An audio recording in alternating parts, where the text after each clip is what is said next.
प्यारे बच्चों, स्वागत करता हूं आपका। सिद्धार्थ शर्मा। कैसे हैं सब लोग? Welcome back. Lecture number 3, dual nature, radiation and matter. जी हाँ, लेक्चर 3 में आपका स्वागत है। आशा करता हूं कि लास्ट लेक्चर आपने बढ़िया से देख लिया होगा। तो चलिए बेटा, चलिए शुरू करते हैं। तो बिना देरी के लास्ट क्लास के जो होमवर्क क्वेश्चन है उनको डिस्कस करते हैं। और गुरुजी आज क्या पढ़ाओगे? आज क्या? अरे छोटी बच्ची हो क्या, समझ नहीं आता? कुछ हो जाता तो क्या पढ़ाओगे गुरुजी, तो बताओ। देखो भाई, हमारी क्लास का एजेंडा रहने वाला है मैटर वेव्स और फोटो इलेक्ट्रिक इफेक्ट। जी हाँ, मैटर वेव्स और फोटो इलेक्ट्रिक इफेक्ट। लेकिन कब? जब हम डिस्कस कर लेंगे लास्ट क्लास के होमवर्क क्वेश्चंस। ठीक है भाई, तो आ जाओ देखते हैं लास्ट क्लास के होमवर्क क्वेश्चंस। एक सवाल था, the energy of photon is equals to 3 kilo. देख लेता हूं, लेक्चर टकाटक रिकॉर्ड होना शुरू कर चुके हैं और टकाटक आवाज भी आ रही है। The energy of a photon equals to 3 kilo electron volt.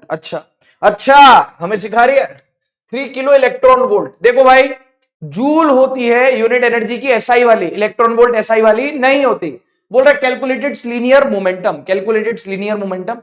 ये तो हुआ इसका आंसर फर्स्ट ऑप्शन। अगर आपका ये मैच कर गया तो क्यों देखना है सॉल्यूशन, स्किप करें, आगे बढ़े। समय बचा है, समय बहुत ज्यादा कीमती है क्योंकि time is money, money is time. Momentum का एक फॉर्मूला था, कल ही सीखा, मोमेंटम ऑफ फोटोन। फोटोन की बात हो रही, फोटोन का मोमेंटम का एक फॉर्मूला था, P बराबर E बाई सी। दिल बनाए थे, याद है? बोला था याद कर लेना, टैटू करवा लेना।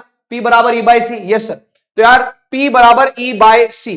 अब C क्या होता है? स्पीड ऑफ लाइट 3 इंटू 10 की पावर 8 मीटर पर सेकंड। यहां पे सारे ऑप्शंस एसआई यूनिट में, मतलब कॉमन सेंस है। मतलब सर हमें कैसे पता चलेगा कि हम ईवी को जूल में कन्वर्ट करना है? अरे दद्दू दयाल, दद्दू कुमार, सारे ऑप्शन एसआई यूनिट में। वो कब आएंगे? मोमेंटम एसआई यूनिट में कब आएगा? जब ये दोनों एसआई यूनिट में जाएंगे। सी की एसआई यूनिट मीटर पर सेकंड, 3 इंटू 10 की पावर 8। यस सर, बोलो। अरे वैसे लिखने की जरूरत नहीं, पर बता रहा हूं, फील करा रहा हूं। सी की यूनिट होगी मीटर पर सेकंड और एनर्जी काय में जानी चाहिए? फिर एसआई यूनिट जूल है, जूल में जानी चाहिए। तेरे को दे रखा 3 किलो इलेक्ट्रॉन वोल्ट। किलो मतलब 1000, तो 3 किलो मतलब 3 इंटू 1000। ईवी है, एक ईवी। बच्चा बच्चा जान रहा कि पब्लिक को पता है ईवी का मतलब 1.6 इंटू 10 की पावर माइनस 19 जूल होता है। अरे होता है, नहीं होता है बेटा? ये सर, तो 1 ईवी हो गया 1.6 इंटू 10 की पावर माइनस 19, 1.6 इंटू 10 की पावर माइनस 19 जूल हो गया। ठीक है रे बेटा, बोलो। यस सर, ये हो गया 3 इंटू 1000। तो ईवी को कैसे कन्वर्ट करें? मल्टीप्लाई कर दिया किससे? 1.6। किससे मल्टीप्लाई कर दिया? 1.6 इंटू 10 की पावर माइनस 19 से मल्टीप्लाई कर दिया। तुमने कहा ठीक, मैंने भी कहा ठीक। 3 से 3 शहीद हो गया। और जब आपने इसको सॉल्व किया तो हमारे पास जो आंसर आया वो कितना है? 1.6 इंटू 10 की पावर माइनस 24। और ऑब्वियसली ये एसआई यूनिट में डाला, ये एसआई यूनिट में डाला, तो आंसर भी अपने पास एसआई यूनिट में आएगा। आशा करता हूं कि आपका आंसर भी बेटा मैच कर गया होगा। ठीक, ओके साहब, आगे बढ़ो। डन हो गया। फॉर्मूला बेस्ड सवाल है, P बराबर E बाई सी। P बराबर E बाई सी। चलते हैं आगे। अब क्या लिखा हुआ है सुनो, अगला सवाल है, अगला सवाल हाजिर हो।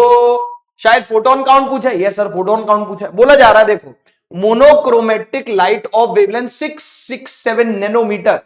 यार एंगस्ट्रॉम में तो नहीं दिए, चलो देखते हैं, समझते हैं। एंगस्ट्रॉम में ये वेवलेंथ हमको नहीं दिए, काय में दिए? नैनोमीटर। नैनो मतलब 10 की power minus 9 metre. Is produced by helium neon laser. The power emitted is 9 milliwatt. Small M is milliwatt. Yes और नो? Yes sir. आगे, the number of photons arriving per second on an average at a target irradiated. कल इसके बारे में, सवाल के बारे में चर्चा करी थी होमवर्क देते वक्त। मैंने वो पकौड़े वाला एग्जांपल भी दिया था, फ्रिटर्स। यस और नो? यस।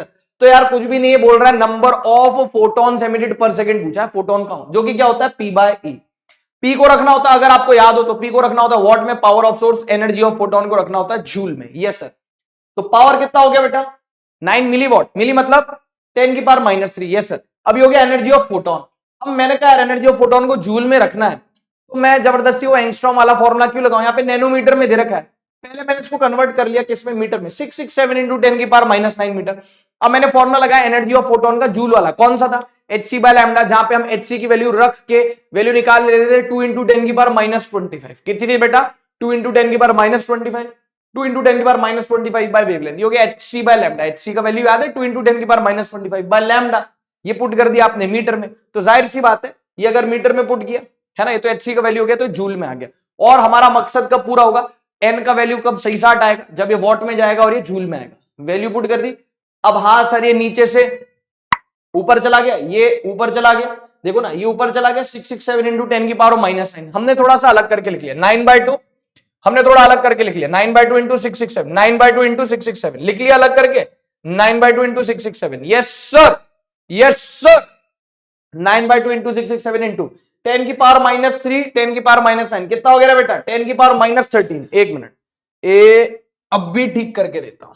10 की पावर देखो ना इधर, 10⁻³ 10⁻⁻n कितना हो गया? 10⁻12 हो गया। 10⁻³ 10⁻9 10⁻12, -12 और नीचे -25, तो -12 -25 हो जाएगा 10⁻13। पूरा सिंप्लीफाई करके लिखा हुआ है। ये लगभग 9/2 इंटू 667 लगभग कितना होगा? 3000। सो विच, अरे ठीक है ना, -3 -9 कितना हो गया? -12 और नीचे आ गया -25, तो -12 ऊपर नीचे -25, विच बिकम्स 10⁻13। ओके, तो 3000 इंटू 10⁻13, तो इसको सोल्व किया तो ये आ गया 3 इंटू 10⁻16, जो कि हो गया अपना सी ऑप्शन। तो बताना मेरे को आपका आंसर मैच किया कि नहीं किया, है ना। बाकी मैंने बोला था इस चैप्टर में यानी पूरे मॉडर्न फिजिक्स में भाई सवाल टफ नहीं होंगे, लेकिन कैलकुलेशन के लिए आप प्लीज रेडी रहिएगा, ठीक है ना। तो देख लो बेटा, ये हो गया इसका सॉल्यूशन। ओके साहब, आगे चलते हैं। और क्या था होमवर्क में? देखो भाई, लिखा हुआ अ प्लेट ऑफ मास 10 ग्राम। सुनना मेरी बात, मैंने बोला था ये तो सवाल खतरों के खिलाड़ियों के लिए। चैलेंज क्या है गुरुजी? गुरुजी ये है चैलेंज, ठीक है ना। तो क्या कह रहा है, पहले सवाल समझते फिर देखते सॉल्यूशन वगैरह। वैसे हो सकता है आप में से कई लोगों ने इसको निपटा दिया। अच्छा, इसमें एक चीज और पूछी थी, also find the number of photon striking पर सेकंड। वो बिना वेवलेंथ के नहीं हो पाएगा, तो मैं वेवलेंथ देना भूल गया था, गलती से मिस्टेक हो गई थी। तो अब मैं यहां पे आपको वेवलेंथ दे रहा हूं। वेवलेंथ के बिना आप ये तो निकाल सकते हो पावर ऑफ बीम, लेकिन अगर आपको निकालना नंबर ऑफ फोटॉन स्ट्राइकिंग पर सेकंड, तो बेटा उसके लिए तो हमको वेवलेंथ लगेंगे ही लगेंगे, चाहिए। वेवलेंथ तो चाहिए किसके लिए? नंबर ऑफ फोटॉन्स के लिए। खैर, सबसे पहले पढ़ते हैं सवाल। बोला जा रहा plate of mass 10 grams is in equilibrium in air. भाई मैं तेरे को पकड़ के हवा में फेंक दूं, तू पढ़ाई लिखाई नहीं कर रहा ना, और तू क्लास ऐसे करके महाराज देहाज की तरह ऐसे लेट के अटेंड करता है। तो मैंने कहा इधर को आजा, इधर को, और मैं तेरे को पकड़ा, धरा और हवा में उछाल दिया। भाई मैंने तेरे को हवा में उछाला, तो तू नीचे आएगा कि नहीं आएगा? हाँ सर आऊंगा। क्यों आएगा नीचे? क्योंकि नीचे तेरे को ग्रेविटी बुला रही, नीचे तेरे को ग्रेविटी बुला रही है कि नहीं बुला रही? Yes sir. ऐसा कब होगा कि मैंने तेरे को बोला इधर को आजा, इधर को, और ये मैंने तेरे को पकड़ा, धरा और ऊपर हवा में फेंक दिया, और तू हवा का हवा में ही रह गया? गुरुजी ऐसा तो तब होगा जब मुझ पे नेट फोर्स 0 हो जाएगा, यानी कि नीचे लग रहा है ग्रेविटेशनल फोर्स mg। मैं कई बार बता चुका हूं, जैसे प्लेट को आपको क्या करना है, हवा में ही इक्विलिब्रियम में लाना है, तो नीचे एक फोर्स लग रहा है mg। अरे लग रहा है कि नहीं लग रहा है? जी गुरुजी, mg एक फोर्स लग रहा है। तो जितना फोर्स नीचे उतना ही फोर्स ऊपर, ताकि दोनों फोर्सेस कैंसिल हो जाए और सर हम हवा में क्या हो जाए, इक्विलिब्रियम में हो जाए। यस और नो? Yes sir. अब तेरे को तो मैं हवा में इक्विलिब्रियम में ला नहीं सकता, लेकिन इस प्लेट को ला सकता हूं। पता है कैसे? इस प्लेट पे एक नीचे फोर्स लग रहा है mg, और मैं नीचे बंदूक से, इस पर कौन सी बंदूक? गोली वाली बंदूक नहीं, एक ऐसी बंदूक है जो फोटॉन्स शूट करती है, फोटॉन्स फायर करती है लगातार। तो नीचे से गन है जो कि रेडिएशन एमिट कर रही है, और वो रेडिएशन जाके, रेडिएशन मतलब फोटॉन्स, रेडिएशन मतलब फोटॉन्स, वो फोटॉन्स जाके इस प्लेट से टकरा रहे, खच खच खच खच, वो फोटॉन्स इस प्लेट से जाके टकरा रहे हैं। तो ऊपर की तरफ क्या लगा रहे? रेडिएशन फोर्स लगा रहे। जी हां देवियों सज्जनों, समझ में आया कि नहीं आया? यस सर, बिल्कुल सर, समझ में आ गया कि ऊपर की तरफ लगेगा रेडिएशन फोर्स। किसकी वजह से? फोटोन की वजह से। लेकिन आपको इसके लिए लगातार फोटोन शूट करने पड़ेंगे। सर ऐसा हो सकता है क्या? ऐसा हो सकता है, लेकिन रियल लाइफ में ऐसा हो सकता है, लेकिन उसके लिए आप पावर देखना आगे कि उसकी बीम की पावर कितनी होनी चाहिए। आपके होश उड़ जाएंगे, इतनी पावरफुल बीम होगी तब जाके 10 ग्राम की जो प्लेट है वो क्या हो पाएगी। 10 ग्राम कोई ज्यादा थोड़ी होते, 10 ग्राम कितना सा वजन होता है 10 ग्राम में? सही बात है? अरे बोलो ना साहब। Yes sir. अरे 10 ग्राम मतलब 1 तोला सोना होता है ना। 1 तोला सोना कितना हल्का फुल्का सा होता है, कितना कम सोना होता है? 1 तोला सोना होता है 10 ग्राम, बहुत कम वजन होता है। उतने मास को आप हवा में बैलेंस कर पा रहे हो, नीचे लग रहा है mg, और नीचे से ऊपर की तरफ आप शूट कर रहे हो फोटॉन्स, खच खच टकरा रहे, ऊपर लग रहा है रेडिएशन फोर्स, नीचे लग रहा है mg, बैलेंस हो जाना चाहिए। तो बोला जा रहा है कि अगर इसको मुकम्मल करना है, इसको हमको अटेन करना है, इसको एग्जीक्यूट करना है, इसको, है ना, due to the force exerted by light beam, obviously ये नीचे से ऊपर की ओर जा रही, इस प्लेट पे टकरा रही है एक light beam. Calculate power of beam. Assume the plate is purely absorbing. ऐसा एज्यूम कर लो कि जो प्लेट है प्योरली एब्जॉर्बिंग है, और नंबर ऑफ फोटॉन्स स्ट्राइकिंग पर सेकंड निकालो। क्या निकालो? नंबर ऑफ फोटॉन्स स्ट्राइकिंग पर सेकंड। कितने फोटॉन्स प्रति सेकंड उस पर स्ट्राइक करेंगे, बाद की बात है, पहले पावर निकाल लेते हैं। तो कॉमन सेंस की कोई भी चीज, मैंने तेरे को पकड़ा, तू हवा में कब लेविटेट करेगा, इक्विलिब्रियम में रहेगा, जब तेरे पे लगने वाला नीचे वाला फोर्स mg, और अगर कोई हाइपोथेटिकली तेरे पे कोई ऊपर की तरफ फोर्स लग रहा है, वो बैलेंस हो जाएगा। तो नीचे की तरफ कौन सा फोर्स लग रहा है? ग्रेविटेशन फोर्स, mg बता चुका हूं। और ऊपर की तरफ कौन सा फोर्स लग रहा है? Radiation force. रेडिएशन फोर्स का फॉर्मूला बताइए ना सर। अरे मैं क्या होता हूं, तुम बताओ। जब सरफेस प्योरली एब्जॉर्बिंग होता है कितना होता था? Radiation force I P by C, I A by C, पिया P by C, power by C, या I A by C. Yes sir. तो ये दोनों फोर्सेस क्या हो गए? बैलेंस कर दी। लिखा हुआ है since disc is in equilibrium. Disc किस में? इक्विलिब्रियम में। ओ एक मिनट, हाँ जी भाई, डिस्क काय में प्यारे बच्चों? इक्विलिब्रियम में। ऐसा तो तभी संभव है जब उस पे लगने वाला नेट फोर्स कितना हो जाए? जीरो हो जाए। नेट फोर्स जीरो का मतलब ऊपर का फोर्स बराबर नीचे का फोर्स। जैसे मान लो एक बॉडी पे बहुत सारे फोर्सेस लग रहे हैं, वो इक्विलिब्रियम में कब होंगे? जब ऊपर का फोर्स बराबर नीचे का फोर्स, लेफ्ट का फोर्स बराबर राइट का फोर्स। तो आपने बोल दिया एफ नेट जीरो कब होगा? जब नीचे का फोर्स यानी mg बराबर ऊपर का फोर्स रेडिएशन फोर्स, ऊपर का फोर्स रेडिएशन फोर्स। यार रेडिएशन फोर्स का फॉर्मूला बताओ कितना होता है? गुरुजी रेडिएशन फोर्स का फॉर्मूला होता है आई A by C. Yes sir. लेकिन आपसे तो पावर ऑफ बीम पूछा है, तो पिया और एक पिया पिया पिया क्या किया? तो आई ए मतलब कौन सा फॉर्मूला? पिया पावर बराबर आई ए। तो आई ए कितना हो गया? पावर। तो आइए देखते हैं, मजा आएगा। आइए देखते हैं, मजा आएगा। पावर बाय सी हो गया कि नहीं हो गया? Yes sir. तो एम जी, आइए को लिख दिया पावर, तो एम जी हो गया पावर बाय सी। आपको पावर निकालना है तो सी हो गया मल्टीप्लाई, आपको पावर निकालना है तो सी हो गया मल्टीप्लाई। तो बेटाओ और भैयाओ, देवियों और सज्जनों, पावर कितना आ गया? एमजीसी। पावर कितना आ गया? एमजीसी। पावर आ गया एमजीसी। सारी वैल्यूज पुट कर दो। लेकिन ऐसा यूनिट में, यस सर, मास है 10 ग्राम, ग्राम को किलोग्राम में कन्वर्ट करने के लिए 1000 से डिवाइड करते हैं। जी का वैल्यू 10, सी का वैल्यू 3 इंटू 10 की पावर 8। जब आपने सॉल्व किया तो पाया, और तेरी की 3 इंटू 10 की पावर 7 वॉट, इतना आंसर है। यस। तो रियल लाइफ में ऐसा मुकम्मल हो सकता है, ऐसा किया जा सकता है। लेकिन वो जो बीम आप टकरा रहे हो नीचे से ऊपर प्लेट पे, एक नीचे से आपने एक रेडिएशन गन है जो बीम क्या कर रही है? बीम क्या कर रही है? भेज रही है प्लेट के ऊपर। तो ऐसा हो सकता है, लेकिन उसके लिए उस बीम की पावर कितनी होनी चाहिए? और तेरी 1 2 3 4 5 6 7 इतना वॉट होना चाहिए। मतलब कितना? 1 10 100 1000 10,000 1 लाख 10 लाख 1 करोड़। ओ भाई 1 10 100 1000 10,000 1 लाख 10 लाख 1 करोड़ 3 करोड़ 7 करोड़ 7 करोड़ नहीं 3 करोड़ 3 करोड़ वॉट की पावर होगी ना, जब तब जाके पसीने छूट जाएंगे ऐसी बीम बनाने में। समझ में आ रही है बात? तो है ना, 3 करोड़ वॉट आंसर आ गया। 3 इंटू 10 की हो सकता है पेपर नीट का सन की बुढ़ा कुछ भी कर सकता है। बुढ़ा चालू है बहुत। बुढ़ा हो सकता है 10 की पावर 7 में ना देखे करोड़ में ऑप्शंस दे दे। देख लो आंसर आ गया कि नहीं आ गया? यस सर, टकाटक आंसर आ गया सर। हमारा भी इतना ही आंसर आया था, तो ये आंसर तो आ जाना चाहिए था। अब अगर आपसे नंबर ऑफ फोटॉन्स पूछा है तो नंबर ऑफ फोटॉन्स के लिए वेवलेंथ चाहिए होगी, जो कि मैंने आपको अब बता दी। तो नंबर ऑफ फोटॉन्स क्या होता है? Power divided by E. Power divided by यानी power of beam, power of source, power of beam divided by एक फोटोन की एनर्जी। पावर कितनी होगी? 3 इंटू 10 की पावर 7। अब देखो मजे की बात सुनो, क्योंकि उसने वेवलेंथ बोला है 6200 एंगस्ट्रॉम। एंगस्ट्रॉम में बोल दिया तो मेरे दिमाग की बत्ती जली। मैंने कहा एंगस्ट्रॉम में, और वो भी 6200। 6200 का डबल कितना होता है? अरे 6200 का डबल कितना होता है? 12400। तो मैंने कहा यार इसका मतलब समझे दया, कुछ तो गड़बड़ है। फोटोन की एनर्जी कितनी हो गई? 12400 बाई 6200 ईवी। लेकिन गुरुजी आपने तो कहा था, अरे मुझे पता है, मैंने कहा था वॉट में होना चाहिए, जूल में होना चाहिए। तो सुन तो ले, 12400 बटा 6200 ईवी। ईवी को कन्वर्ट कर देंगे ना, क्या बुराई है, क्या दिक्कत है? कितना आ गया? देखो ईवी को कन्वर्ट कर देंगे यार, ये हो गया 6200 इंटू 2 कितना हो गया? 12400। 2 आ गया।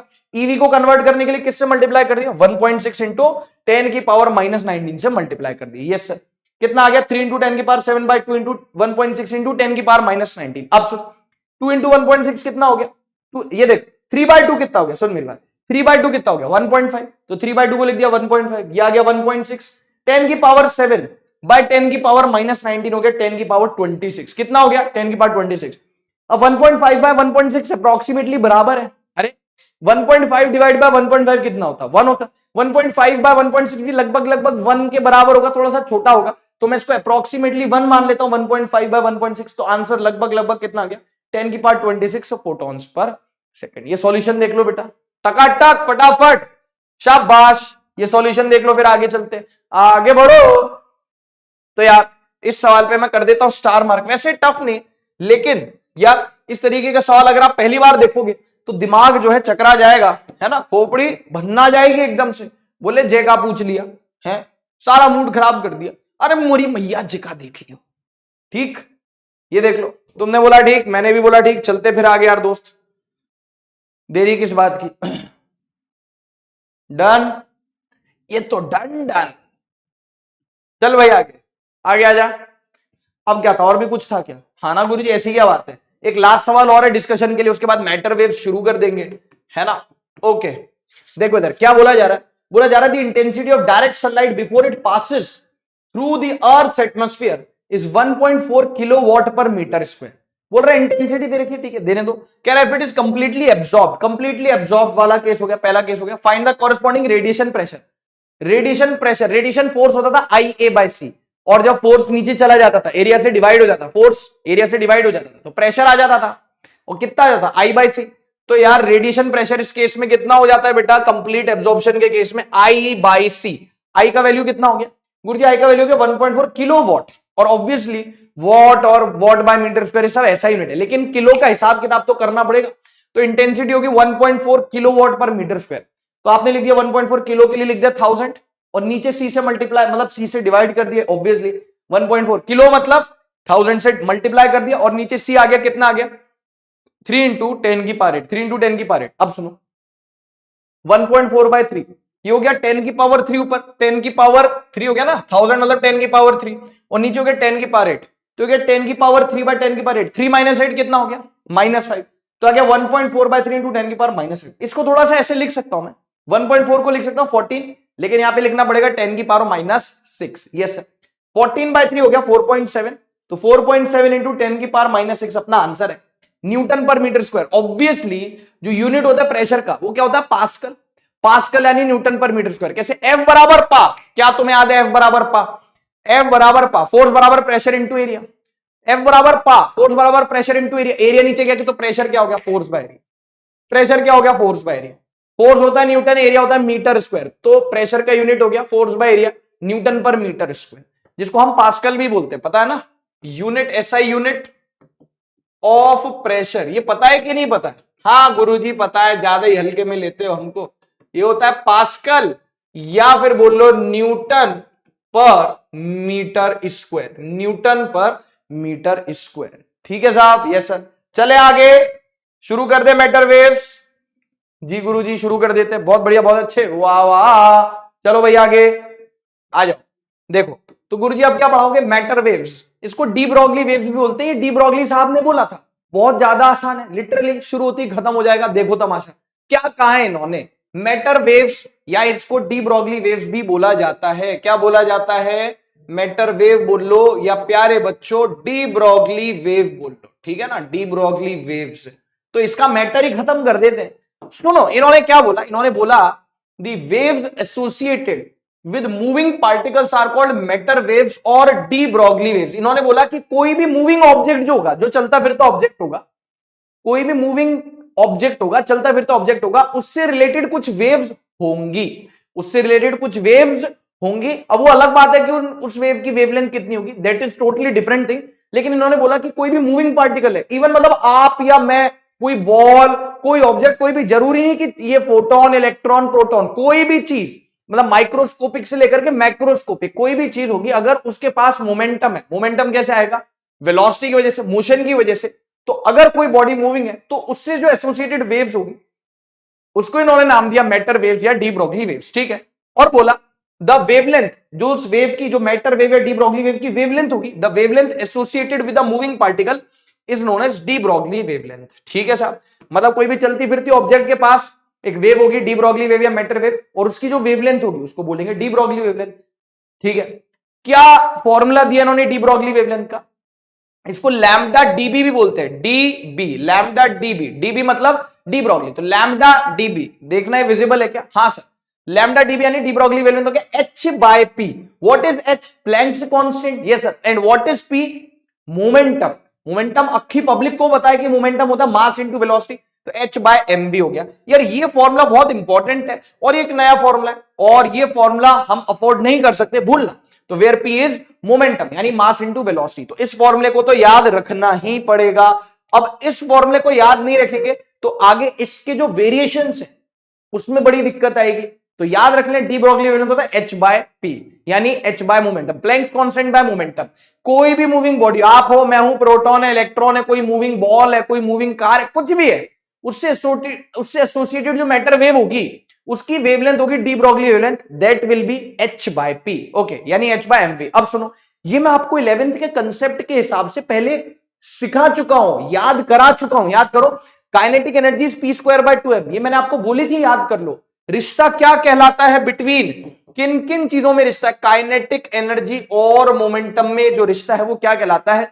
तो काइनेटिक एनर्जी बराबर P square by 2m, P हो गया मोमेंटम, एम हो गया मास। तो बेटाओ और भैयाओ, काइनेटिक एनर्जी हो गया P square by 2m, 2m इधर चला गया तो पी स्क्वायर कितना आ गया 2m के, पी स्क्वायर कितना आ गया 2m के, तो पी कितना हो गया अंडर रूट 2m के, पी स्क्वायर कितना है 2m के, तो p कितना आ गया अंडर रूट 2m के। तो यहां पे हम मोमेंटम की जगह क्या पुट कर सकते हैं, अंडर रूट 2m के। व्हाट इज के? के इज काइनेटिक एनर्जी। तो मैंने कहा अगर आप ये याद नहीं रखोगे तो ये कैसे याद रहेगा, है ना?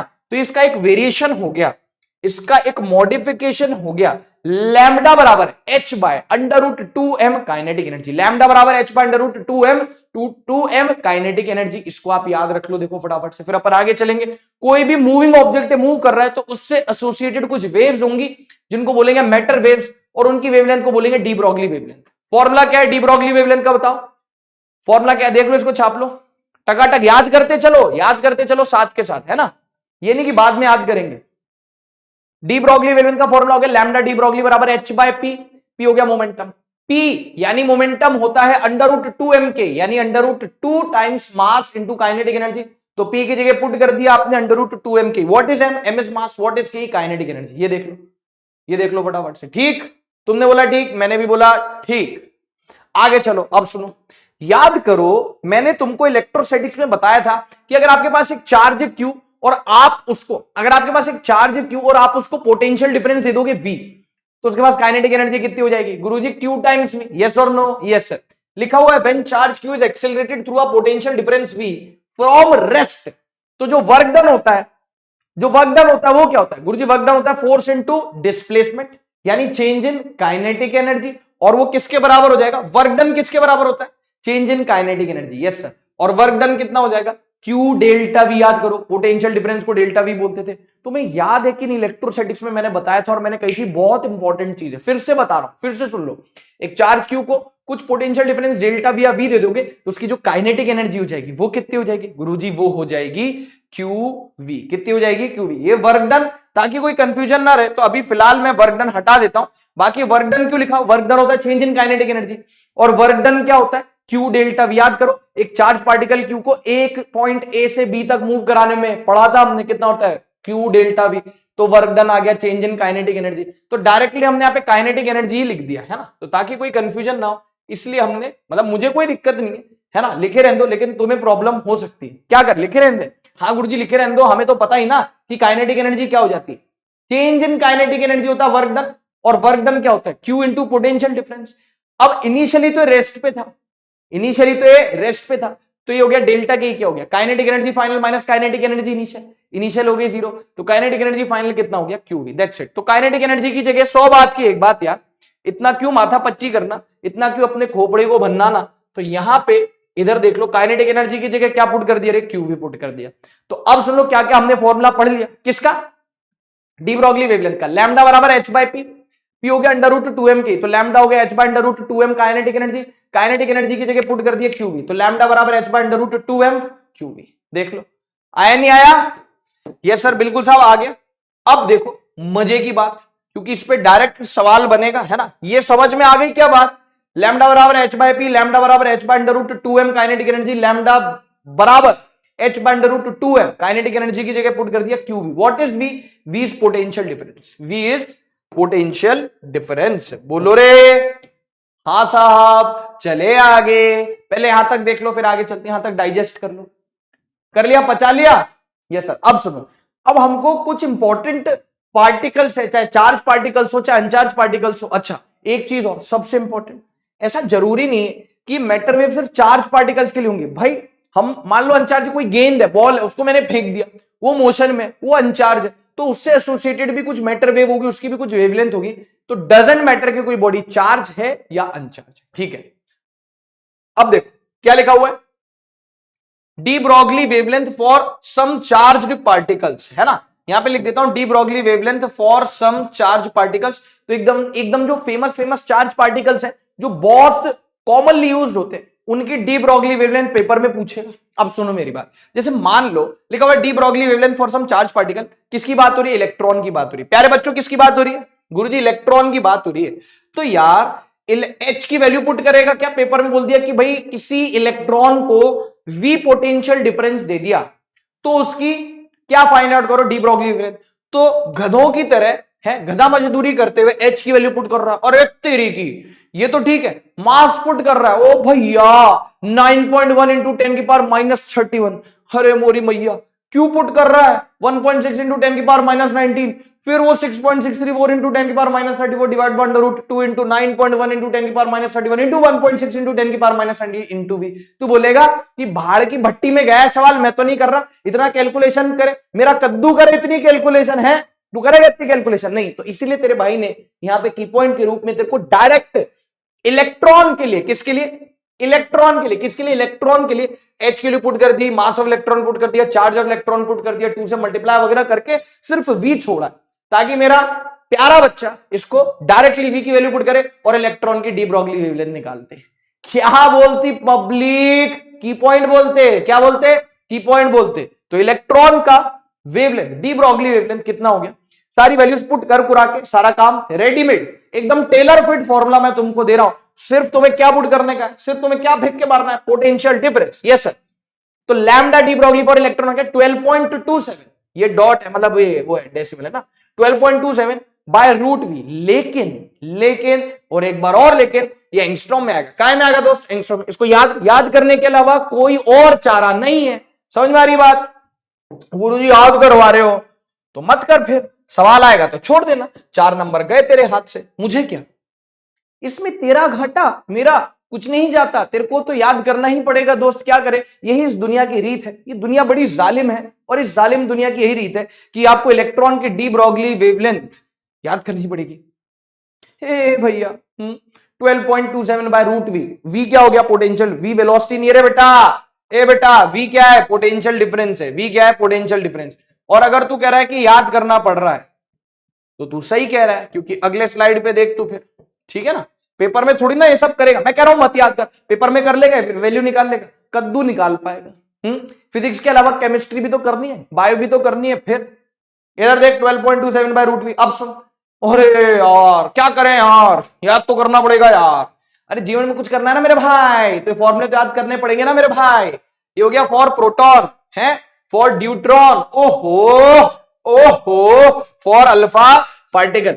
इलेक्ट्रॉन के लिए याद हो गया 12.27 बाय √v, एंगस्ट्रॉम में आएगा। Yes sir. प्रोटॉन के लिए कितना हो गया? 0.286। कितना हो गया रे बेटा प्रोटॉन के लिए? गुरुजी प्रोटॉन के लिए हो गया 0.286। कितना हो गया? प्रोटॉन के लिए 0.286 बाय √v, है ना। v क्या हो गया बेटा? पोटेंशियल डिफरेंस हो गया, तो 0.286 बाय √v एंगस्ट्रॉम में आ गया प्रोटॉन के लिए। ड्यूट्रॉन के लिए हो गया 0.202 बाय √v एंगस्ट्रॉम में आ गया, और अल्फा पार्टिकल के लिए हो गया, देखो इसमें थोड़ा सा आप ऐसे देख सकते हो कि सबसे पहले इलेक्ट्रॉन के लिए याद किया, फिर प्रोटॉन के लिए याद किया, फिर ड्यूट्रॉन के लिए याद किया, फिर अल्फा पार्टिकल के लिए। अब आपको वैल्यूज याद है, लेकिन ये वैल्यू याद है 12.27 बाय √v एंगस्ट्रॉम, है ना। उसके बाद 0.286 बाय √v एंगस्ट्रॉम, फिर 0.202 बाय √v एंगस्ट्रॉम, फिर 0.101 बाय √v एंगस्ट्रॉम। लेकिन यही नहीं पता कि कौन सा साला प्रोटॉन का था, कौन सा इलेक्ट्रॉन का था, तो मोए हो जाएगा तुम्हारे साथ। यस और नो? Yes sir. तो बेटा ईपीडी अल्फा ऐसे याद कर सकते हो, electron proton deuteron alpha particle, EPD alpha electron के लिए 12, सारे एंगस्ट्रॉम में आएंगे, सबके नीचे √v आएगा। देखो अच्छी बात क्या है, अरे अच्छाई भी ढूंढो ना, अरे नेगेटिविटी की तरफ मत जाओ। आप देखो पॉजिटिविटी, पॉजिटिव क्या है? पॉजिटिव ये कि सारे वैल्यूज एंगस्ट्रॉम में, चलो ठीक है। पॉजिटिव ये कि सबके नीचे √v है, √v है। EPD alpha electron proton deuteron alpha particle 12.27, 0.286, 0.202 और 0.202 का आता है 0.101। याद कर ले टकाटक, फटाफट से छाप ले। चलते फिर आगे। ओके, जैसी गुरुजी की आज्ञा। ठीक है, ठीक है साहब, चले आगे। आशा करता हूं कि याद कर लिए होंगे। अब कैसे याद करें? एक ही तरीका है, बोल बोल के लिख लिख के याद करें, बोल बोल के लिख लिख के याद करें। सीधी सी बात है। कोई गाना पसंद आता है तो उसको बार बार गाते हैं ना, बार बार गाते हैं, फिर गलत लिरिक्स गा देते, बोलते अरे यार गलत लिरिक्स गा दी है, फिर सुनते हो गाना, फिर लिरिक्स याद होती है। तो वही करत करत अभ्यास, वही निरंतर अभ्यास, बोल बोल के लिख लिख के याद करें। इस सवाल को सॉल्व करें अभी के अभी, यस राइट नाउ, यस अभी के अभी सॉल्व करो इसको, टकाटक सॉल्व कर दो। क्या कह रिया है, एक electron is accelerated from rest through a potential difference of v volt if the de Broglie wavelength of the electron is, de Broglie wavelength कितनी देर की, 1.227 इंटू 10 की power -2 nanometer, potential differences. Electron की बात हो रही है, समझने वाले समझ गए।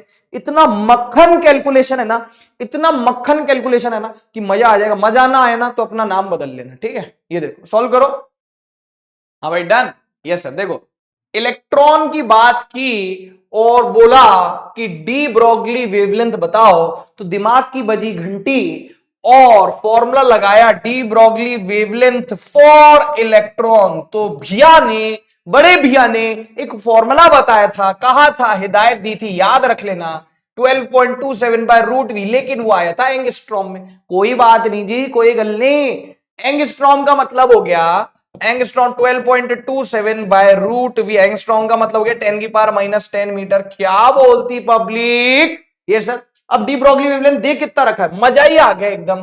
फिजिक्स तो एकदम आसान ही हो गई है, अय्या बइया बीच में सैया, डॉक्टर तो बनना ही है, चाहे 10th में कम मार्क्स आ जाए, चाहे 12th में कम मार्क्स आ जाए, ये तो क्लियर है, ठीक है। तो डी ब्रॉगली वेवलेंथ कितनी होगी, 1.227 पुट करो, 1.227, सुनो सुनो गौर से, 1.227 इंटू 10 की पावर -2 नैनोमीटर। तो भाई जैसा बोला वैसा करेंगे, 1.227 इंटू 10 की पावर -2 नैनोमीटर, मतलब 10 की पावर -9, और ये आ गया मीटर यहाँ पे। अरे आ गया कि नहीं आ गया, यस और नो, हाँ सर। तो इधर भी मीटर और इधर भी मीटर। उद्देश्य ये कि दोनों, तो गुरुजी यहाँ तो एंगस्ट्रॉम होता था तो ठीक कर दिया उसको, एंगस्ट्रॉम को कितना कर दिया, 10 की पावर -10, यहाँ पे 10 की पावर -2 1.227 नैनोमीटर है, तो यहाँ पे लिख दिया 10 की पावर -9, तो मीटर से मीटर क्या हो गया, शहीद हो गया। बस अब देखो मजा, देखो मजा, देखो ये रूट भी इधर चला गया, यस सर, और ये कचरा, ये रूट भी इधर आ गया और एक कचरा पट्टी नीचे आएगा। यहाँ पे क्या लिखा आरएचएस में, 12.27 इंटू 10 की पावर -10 डिवाइडेड बाय, सुन रहे कि इग्नोर कर रहे, इग्नोर करने वाले सिंगल ही रह जाएंगे, मोए मोए हो जाएगा, इतनी पढ़ाई लिखाई का कोई फायदा नहीं रह जाएगा अगर सिंगल ही रह जाएंगे। तो रूट भी इधर गया, एक कचरा पट्टी नीचे है, कितना आ गया 12.27 इंटू 10 की पावर -10, ये कचरा पट्टी कितना हो गया 1.227 इंटू 10 की पावर -2 10 की पावर -9 हो गया 10 की पावर -11, यस और नो, 1.227 10 की पावर -11। अब देख मजे की बात, 1.227 को किससे मल्टीप्लाई कर दूं कि 12.27 आ जाए, 10 से। अरे 12.27 डिवाइड बाय 1.227 कितना आ गया 10, 10 इंटू 10 की पावर -10 हो गया 10 की पावर -9, है ना, 10 की पावर -9 और नीचे आ गया 10 की पावर -11, 10 की पावर -9 बाय 10 की पावर -11, -9 -11 तो क्या 10 की पावर 2, यानी हो गया 100। ओ भाई, तो रूट भी कितना हो गया 100 हो गया ना, यहां लिख देता हूं, रूट भी कितना हो गया बता, रूट वी कितना हो गया, रूट वी हो गया 100। तो ये जो छपरा है, ये जो छपरा है, ये छपरा उड़ाने के लिए, यानी अंडर रूट उड़ाने के लिए दोनों तरफ क्या करना पड़ेगा, स्क्वायर करना पड़ेगा। रूट वी हो गया 100, तो छपरा उड़ा दो, स्क्वायर कर दो दोनों तरफ, तो छपरा हट गया 100 इंटू 100, बोले तो 10 की पावर 4 वोल्ट। तो कितना आ गया आंसर, देखो वो आ गया 10 की पावर 4 वोल्ट आ गया। टकाटक आंसर। आपका भी मैच किया कि नहीं यार, हाँ गुरुजी मैच कर गया, तो बहुत बढ़िया, बहुत अच्छे, वाह वाह। चले आगे, बिल्कुल साहब फॉर्मूला लगा इलेक्ट्रॉन के लिए, कैलकुलेशन है, लेकिन मैंने कही थी मक्खन कैलकुलेशन है, ऐसी कोई कैलकुलेशन नहीं है कि भाई कैलकुलेटर की जरूरत पड़ रही है ना, ठीक है, देख लो। और नीट में ज्यादातर कैलकुलेशन ऐसी आती है कि टकाटक सब कुछ सॉल्व हो जाएगा, समझ में आएगा, ठीक है। अब गुरुजी आपने कुछ चार्ज पार्टिकल्स तो बता दिए जिनके आपने डी ब्रॉगली वेवलेंथ बताया, मान लो कोई अनचार्ज पार्टिकल है तो भी बता देता हूं, डी ब्रॉगली वेवलेंथ ऑफ, या अरे यार लिटिल है ना, ऑफ हटा देता हूं तो क्या लिखा हुआ है, de Broglie wavelength for uncharge particles, for some uncharge particles या अनचार्ज एंटिटीज है हमारे पास, कोई भी अनचार्ज एंटिटीज है हमारे पास, तो कौन कौन सी हो सकती है वो देख लेते हैं। जैसे न्यूट्रॉन होगा एक, तो क्योंकि न्यूट्रॉन अनचार्ज होता है, तो उसके लिए डी ब्रॉगली वेवलेंथ कैसे निकाले, पहले क्या है, फॉर गैस मॉलिक्यूल्स है टी केल्विन, स्ट्रिक्टली जो टेम्परेचर है वो केल्विन में लिया जाएगा, तो फॉर गैस मॉलिक्यूल है टी केल्विन।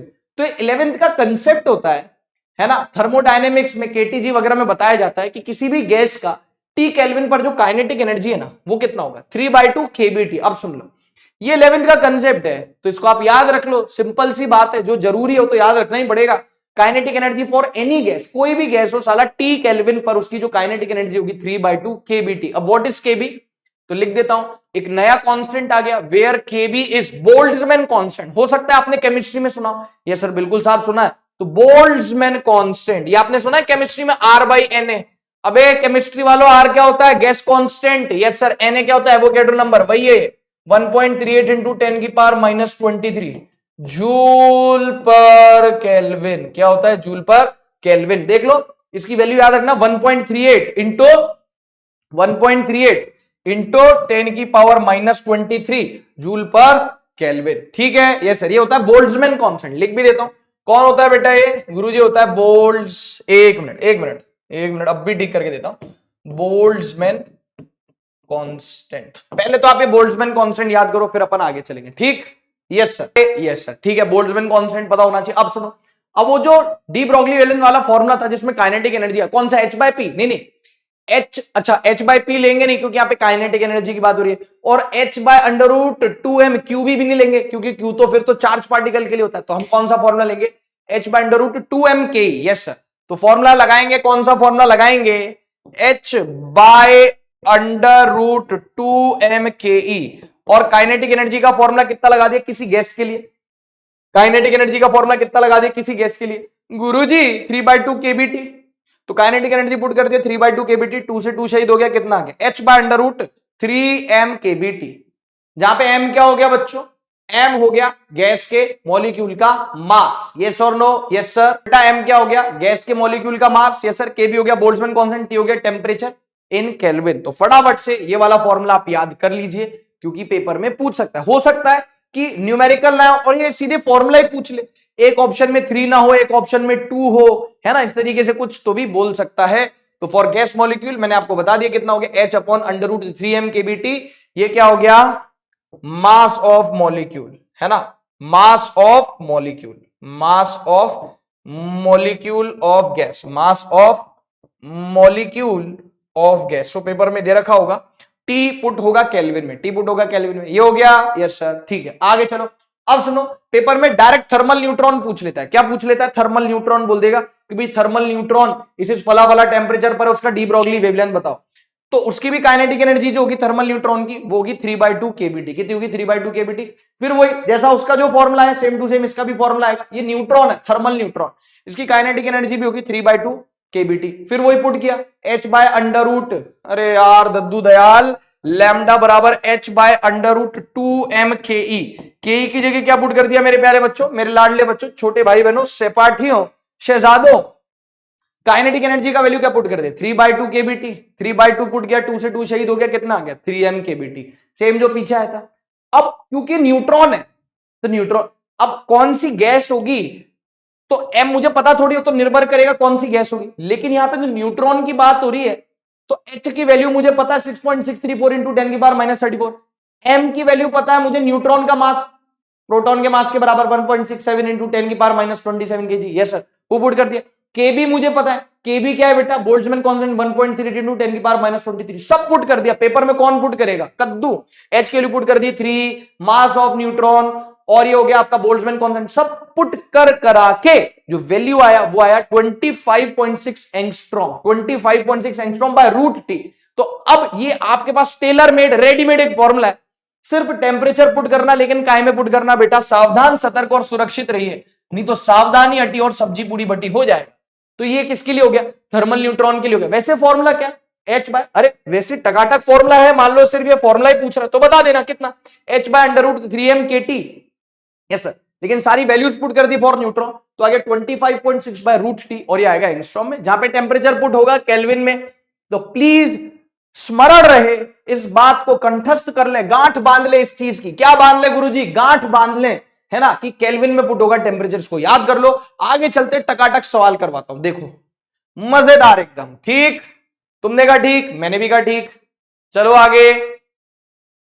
ओके भाई, ये देख लो, ये छाप लो, छाप लिया, यस सर। फिर ये छाप लो, छाप लिया, यस सर। अब देखो इधर आओ, प्यारे बच्चे सवाल सॉल्व करके बताएंगे, टकाटक सवाल ही सवाल, सवाल ही सवाल।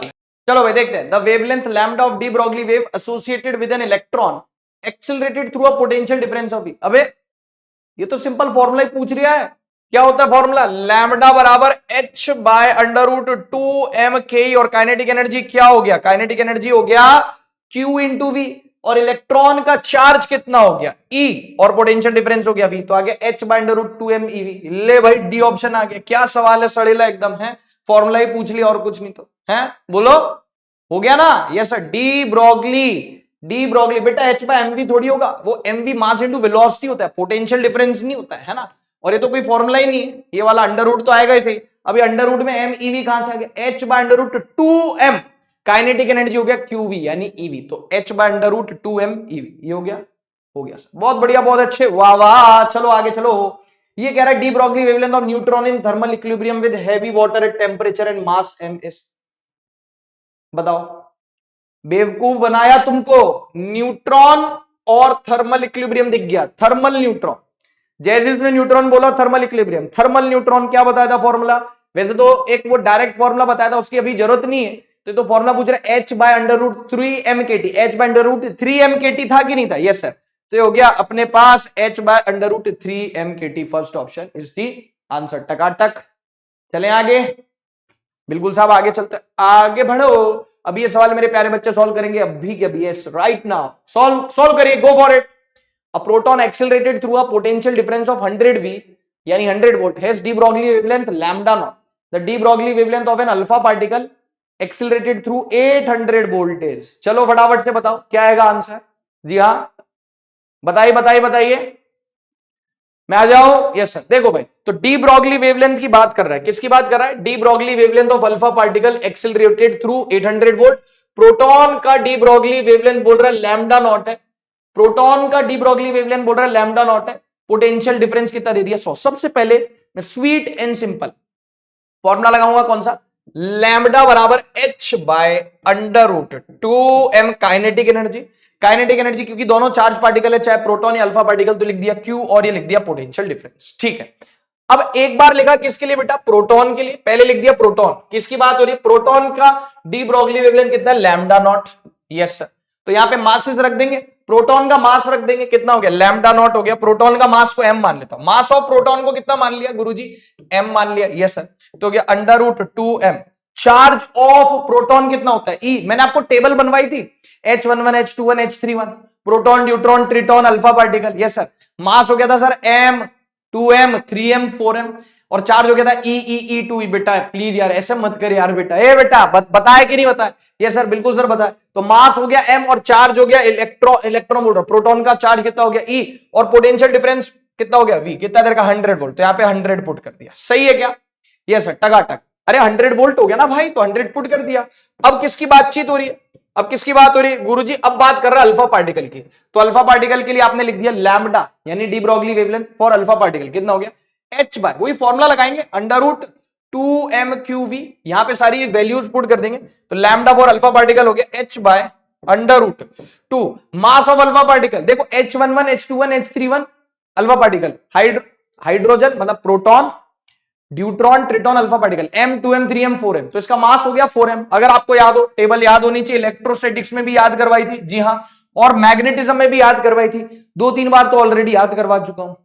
मास हो गया 4m, चार्ज कितना हो गया गुरुजी, चार्ज किसका चार्ज, गुरुजी चार्ज किसका चार्ज, अल्फा पार्टिकल का चार्ज होता है 2e, तो ये हो गया 2e, और पोटेंशियल डिफरेंस कितना बोल रहा है, पोटेंशियल डिफरेंस बोल रहा है 800, कितना बोल रहा है पोटेंशियल डिफरेंस 800, बोलो यस सर। ये सब अंडर रूट में, अब क्या किया जाए, कुछ नहीं गुरुजी, कुछ मत करो, आप तो रेशियो ले लो यार, टकाटक रेशियो ले लो, इन दोनों का रेशियो ले लो, कितना आ गया गुरुजी, लैम्डा नॉट आ गया h by under root 2me, और ये कितना आ गया 2me, और यहां पे आ गया 100, यस ठीक है ना, ओके।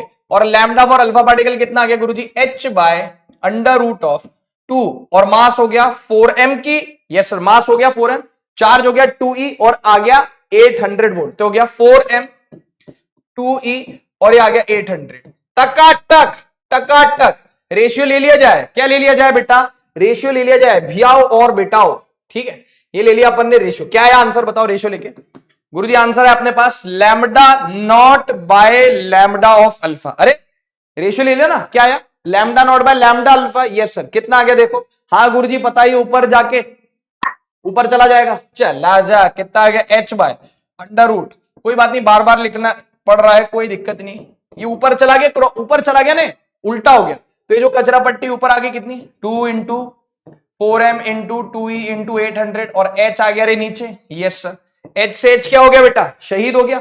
अब ये सब कुछ एक ही छपरे के अंदर ले आए क्या, इसको एक ही छपरी छपरे के अंदर ले आए कि नहीं सर, अंडर रूट, तो एक ही छपरा यानी एक ही अंडर रूट आ गया।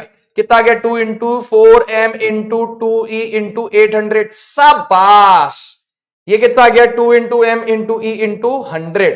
अब कौन शहीद हो गया देखो, 2 से 2, m से m, e से e, 2 0 से 2 0। वाह यार भाई, क्या आ गया, 4 2 जा 8, 8 8 जा 64। अरे सब शहीद हो गया, क्या रह गया, नीचे से सब उड़ गया। 4 2 जा 8, 8 8 जा 64, 64 का अंडर रूट कितना आ गया गुरुजी, आ गया 8। जी गुरुजी, 8 8 जा 64, 64 का अंडर रूट आ गया 8। तो आंसर क्या है देखो, lambda not by lambda alpha कितना है, lambda not by lambda alpha 8 है, तो लैम्डा अल्फा कितना आ गया देखो ना। अरे यार बेटा यार, तू भी कमाल करता है यार, इधर देख, है फैल जाता है एकदम से। Lambda not by lambda alpha कितना आ गया, 8। तो लैम्डा अल्फा कितना आ गया बेटा गुरुजी, लैम्डा अल्फा आ गया, लैम्डा अल्फा इधर गया, 8 नीचे आ गया। तो लैम्डा अल्फा कितना आ गया गुरुजी, लैम्डा नॉट बाई 8 आ गया कि नहीं आ गया। यस सर, ये आंसर आ गया, लैम्डा नॉट बाई 8। इसको लिख देता हूं 8।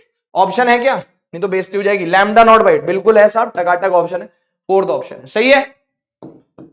अरे सही है, यस सर, बिल्कुल सर सही है, देख लो, ठीक है। चलें साहब आगे, इसको देख लो बेटा, चलते हैं आगे, इजी है।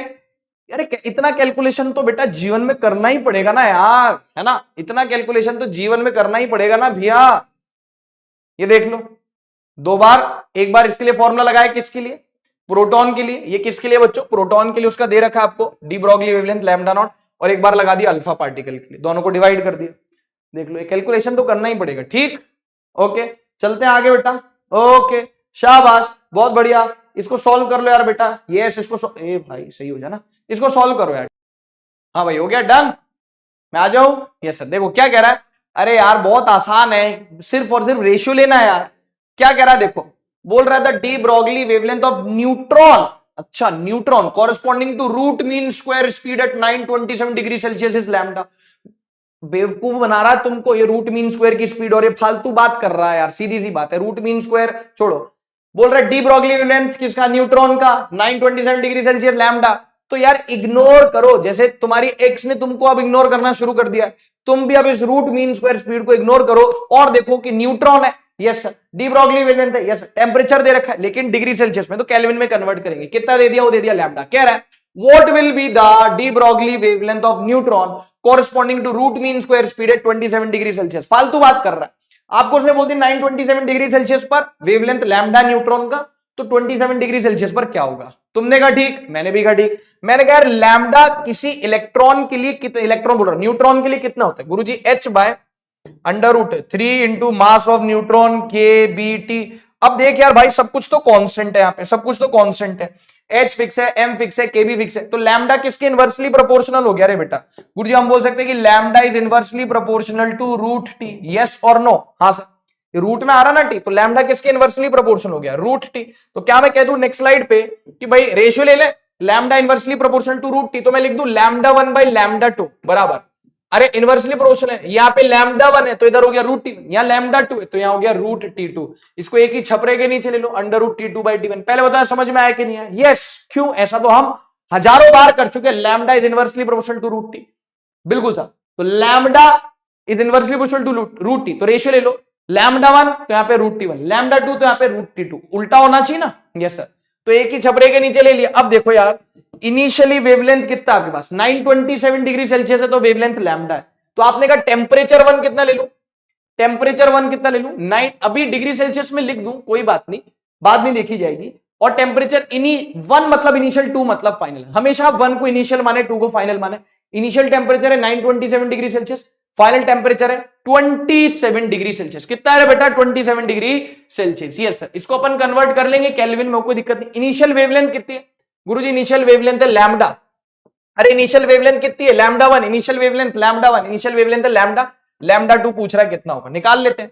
तो क्या लैम्डा डिवाइडेड बाय लैम्डा 2, क्या है बेटा lambda divided by lambda 2, lambda divided by lambda 2 बराबर। अब सुनो, अब टेम्परेचर को काय में रखना, केल्विन में। हमें याद है यार, गुरुजी ने तो कसम खिलवा दी थी, पंगा हो जाएगा, मैटर हो जाएंगे, मामले हो जाएंगे, डिग्री सेल्सियस में पुट कर दिया तो केल्विन में पुट करेंगे तो यार बेटा केल्विन में कितना हो गया 273 ऐड कर दो केमिस्ट्री वालों।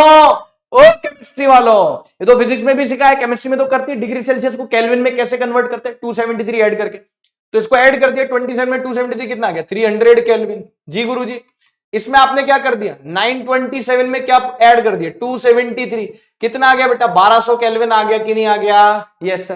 केल्विन में पुट कर दो, ऊपर आ गया 300 केल्विन, नीचे आ गया 1200 केल्विन। कितना आ गया बेटा 300 बाय 1200 कितना आ गया under root of 1/4। Yes sir. 300 into 4 क्या होता है 1200 हो गया 1/4। 1/4 का अंडर रूट हो गया 1/2। जी गुरु जी। तो लैम्डा 2 कितना हो गया क्रॉस मल्टीप्लाई कर दो लैम्डा 2 इंटू 1 बराबर 2 इंटू लैम्डा। तो आ गया, देखो वो आ गया। सिंपल सा सवाल है, बहुत ज्यादा कोई खास कैलकुलेशन नहीं है। 2 लैम्डा इज द आंसर। ये 2 लैम्डा इज द आंसर आ गया है। देख लो, चले आगे। जी साहब आगे चलते, बहुत बढ़िया, शाबाश। देख ले बेटा, ये रहा इसका सॉल्यूशन। ठीक, देख लो, इजी है बेटा। कर मतलब आशा करता हूं कि आपका आंसर मैच किया होगा, है ना। छाप लिया, चले आगे। चल भाई आगे चल। यार अगला सवाल जो है ना, उसमें थोड़ा सा ना 11th का कंसेप्ट लगेगा, कंजर्वेशन ऑफ मोमेंटम का। नहीं आता तो तुम्हारा भाई किस लिए बैठा है, फिर मैं बैठा हूं ना, आप टेंशन मत लो, ठीक है ना। देख लो इसको फटाफट से सॉल्व कर लो, क्या कह रहा है देख लो, सोच लो, बाकी तो मैं बता ही दूंगा। और 11th का जो कंसेप्ट लगेगा वो मैं बता दूंगा। देखो ये हो गया अपने पास स्टार मार्क क्वेश्चन। ठीक ठीक, अब देखो सॉल्व करो इसको। क्या बोल रहा है बेटा, a particle of mass m at rest decays into a particle of mass m capital M, particle of mass capital M at rest, rest पर है, decays into 2 particles of masses m1 and m2 having non zero velocities. The ratio of de Broglie wavelength of the particle is lambda 1 by lambda 2। एक बार और सवाल पढ़ो, कई लोगों को तो हो सकता है सवाल ही समझ में ना आया हो। अरे भैया मैं तो स्किप कर दूंगा इस सवाल को, अगर पेपर में आ गया फिर क्या होगा, है इनजस्टिस हो जाएगा ना। अ पार्टिकल ऑफ, फिर तुम बोलोगे हमारे साथ अन्याय हुआ है। A particle of mass capital M at rest, पहले एक पार्टिकल था जिसका मास था कैपिटल M, वो डिके हो गया, वो रेस्ट पर था, अब वो डिके, डिके का मतलब वैसे डिके का मतलब इंग्लिश में सड़ना होता है। यहाँ पे फिजिक्स की लैंग्वेज में, केमिस्ट्री की लैंग्वेज में, रेडियो एक्टिविटी की लैंग्वेज में सड़ने का मतलब टूटना, टूट गया। Decays into 2 particles of masses m1 and m2 having non-zero velocities। 2 particles में, पहले रेस्ट पे था, बाकी 2 पार्टिकल में टूटा जिनके पास नॉन जीरो वेलोसिटीज है। अब आपको बोल रहा है ratio of de Broglie wavelength of the particles lambda 1 by lambda 2। सबसे पहले तो सुनो, सबसे पहले सुनो, देखो यार बहुत आसान है। 11th में कंसेप्ट होता है कंजर्वेशन ऑफ एंगुलर मोमेंटम। क्या होता है सुनना, conservation of angular momentum, angular momentum sorry linear momentum, angular भी होता है लेकिन यहां पे लीनियर मोमेंटम लगेगा। कंजर्वेशन ऑफ लीनियर मोमेंटम, ठीक है साहब। अब देखो ये एक मान लो एक पार्टिकल है जिसका मास कैसा है m है इनिशियली, एक पार्टिकल है जिसका मास m है इनिशियली। अब क्या हुआ, ये गया टूट, अब ये इनिशियली रेस्ट पर है, इनिशियली काय पर है रेस्ट पर, तो इसका इनिशियल मोमेंटम कितना हो गया 0। इसका इनिशियल मोमेंटम कितना हो गया 0, बोलो बेटा। ये सर इसका इनिशियल मोमेंटम कितना हो गया 0। अब हुआ क्या आफ्टर, मतलब टूटने के बाद, पहले तो इनिशियली रेस्ट, अब ये गया टूट, इनिशियल मोमेंटम कितना हो गया p। इनिशियल मोमेंटम एक कैसी क्वांटिटी है, वेक्टर क्वांटिटी। इनिशियल मोमेंटम कितना हो गया बच्चों 0 का, रुका हुआ है ना तो मोमेंटम तो 0 का। अब ये टूट गया, अब ये टूट गया तो इसके 2 टुकड़े हो गए, जैसे तुम्हारी एक्स ने तुम्हारे दिल के 2 टुकड़े कर दिए थे मोहे मोहे, वैसे इस पार्टिकल के 2 टुकड़े हो गए। एक का मास हो गया m1, एक का मास हो गया m2। एक टुकड़ा गया सूरत में, एक टुकड़ा गया अहमदाबाद में। समझ में आ गई क्या बात, इसके 2 टुकड़े हो गए, एक टुकड़ा गया सूरत में, एक टुकड़ा गया अहमदाबाद में, है ना। तो m1 और m2 2 टुकड़े हो गए। अब सुनना मेरी बात, तो कंजर्वेशन ऑफ लीनियर मोमेंटम क्या कहता है कि यदि किसी सिस्टम पर कोई एक्सटर्नल फोर्स नहीं लग रहा, ये क्या था, एक पार्टिकल था, इसका मास था कैपिटल M, रुका हुआ था, इनिशियल मोमेंटम 0 है। Yes sir. अभी तो सिस्टम के नाम पे क्या है, सिस्टम, सिस्टम के नाम पे एक पार्टिकल है, सिस्टम के नाम पे दे दे रे बाबा, तो सिस्टम के नाम पे क्या एक पार्टिकल है जिसका मास है कैपिटल, जिसका मास है कैपिटल M। इस पर अगर कोई एक्सटर्नल फोर्स नहीं लग रहा है, जो कि नहीं लग रहा है, ये जो रेडियो एक्टिविटी जो डिके होता है ना, ये जो डिके होता है, वैसे तो अब रेडियो एक्टिविटी अब सिलेबस से हट गया, हो सकता है आपने केमिस्ट्री में पढ़ा होगा कि जो डिके होता है ना पार्टिकल्स का, तो यार ये इंटरनल फैक्टर की वजह से होता है, कोई एक्सटर्नल फोर्स नहीं लगता। कोई इंटरनल फोर्स या इंटरनल फैक्टर होता है, एक्सटर्नल फोर्स की वजह से नहीं होता। तो जब सिस्टम पर कोई भी एक्सटर्नल फोर्स ना लगे तो सिस्टम का इनिशियल मोमेंटम और फाइनल मोमेंटम कंजर्व हो जाता है, यानी इक्वल हो जाता है। लिख भी दूंगा, वेन एवर देर इज, सुनना, कंजर्वेशन ऑफ, इसको बोलते हैं COLM। क्या बोलते हैं? COLM। मैंने कहा तुमको बता दूं, तो COLM यानी कंजर्वेशन ऑफ लीनियर मोमेंटम क्या होता है? Whenever there is no external force, there is no external force acting on the system. क्या रे बेटा? There is no external force acting on the system, किसी सिस्टम पर। अब सिस्टम में 1 2 3 4 कितने पार्टिकल्स हो सकते हैं? Whenever there is no external force acting on the system, then it's, यानी सिस्टम्स, है ना, या यूं कह लो, then linear momentum of system, linear momentum of system, system का linear momentum of system remains conserve. इसका मतलब रिमेन्स कंजर्व, इसका मतलब पहले सिस्टम का कोई चीज कंजर्व रह गई, मतलब बच गई, मतलब जितनी पहले थी। अरे ऐसे नहीं आते, कंजर्व दी टाइगर्स, है ना, conservation of tigers, conservation of trees, मतलब हम चाहते हैं कि भाई जितनी संख्या है उतनी ही संख्या रहे। कंजर्वेशन का मतलब बचना, मतलब जितना है उतना ही रहे। Yes sir. तो लिखा हुआ है whenever there is no external force acting on the system. ये 11th का कंसेप्ट बता रहा तुम्हारा भाई, हमेशा की तरह जो 11th के कंसेप्ट यूज में आते हो तुम्हारा भाई रिवाइज करवा देता है। तो लिखा हुआ है whenever there is no external force acting on the system, the linear momentum of the system remains conserve, that is, इसका मतलब ये हुआ, that is initial momentum of system. किसका? सिस्टम का, किसी इंडिविजुअल पार्टिकल का नहीं। सिस्टम का इनिशियल मोमेंटम किसके बराबर हो गया? सिस्टम का फाइनल मोमेंटम, सिस्टम का फाइनल मोमेंटम। जी हाँ, समझ में आ रही क्या बात? जी गुरुजी समझ में आ रही? सिस्टम का फाइनल मोमेंटम, तो सिस्टम का इनिशियल मोमेंटम बराबर सिस्टम का फाइनल मोमेंटम। अब सिस्टम में 2 या 2 से अधिक पार्टिकल्स हो सकते हैं, तो किसी इंडिविजुअल पार्टिकल का मोमेंटम कंजर्व नहीं हो रहा, पूरे सिस्टम एज अ होल का, कोई घटना घटने से पहले सिस्टम का इनिशियल मोमेंटम और कोई घटना घटने के बाद सिस्टम का फाइनल मोमेंटम क्या रहेगा? कंजर्व रहेगा, सेम रहेगा। ये 11th का कंसेप्ट है। किसका कंसेप्ट है रे भियाओ बेटाओ? 11th का कंसेप्ट है। ठीक है साहब। अब देखो, अब यार ये इनिशियली ट्रेस और टूट गया, तो बिना किसी एक्सटर्नल फोर्स के, ये किसी इंटरनल आंतरिक इंटरनल फैक्टर्स की वजह से, कारणों की वजह से टूट गया, कोई एक्सटर्नल फोर्स लगा नहीं, तो सिस्टम का इनिशियल मोमेंटम और फाइनल मोमेंटम क्या हो जाएगा? कंजर्व हो जाएगा। अब सुनो, इनिशियली रेस्ट पर था तो इनिशियल मोमेंटम कितना था? 0। अब यार होगा क्या कि इसमें ना एक पार्टिकल जाएगा राइट और एक पार्टिकल जाएगा लेफ्ट। क्यों जाएगा मैं आपको बताता हूं। इसका मोमेंटम हो गया P1, इसका मोमेंटम हो गया P2 वेक्टर। अरे ये जो 2 टुकड़े हुए ना, इसके खुद ही कह रहा है कि 2 टुकड़े हुए कितने मासेस के? M1 M2 के। M1 का मोमेंटम डिके होने के बाद, टूटने के बाद हो गया मोमेंटम P1 वेक्टर, M2 का मोमेंटम हो गया P2 वेक्टर। बोलो बेटा, अरे यस और नो। अबे क्यों अपोजिट डायरेक्शन में जा रहे हैं मैं बताता हूं, सुनना। अकॉर्डिंग टू COLM, क्या मैं यहां पे लिख दूं? अकॉर्डिंग टू COLM यानी कंजर्वेशन ऑफ लीनियर मोमेंटम। इस सवाल में फील आए तो जरूर से मुझे बताना बेटा, ठीक है ना। अरे वैसा ही सीन ना कि मान लीजिए बंदूक है, बंदूक के अंदर गोली है, अभी बंदूक फायर नहीं करी, आपने गोली नहीं चलाई, बंदूक फायर नहीं करी, तो इनिशियली सिस्टम रेस्ट पर है। सिस्टम में कौन है? गन है और बुलेट है। फिर आपने फायर कर दी, तो इनिशियली सिस्टम का मोमेंटम क्या हो गया? रेस्ट पर। फिर जब बंदूक चलती है, गन को फायर किया, तो गोली आगे जाती है, गन पीछे जाती है।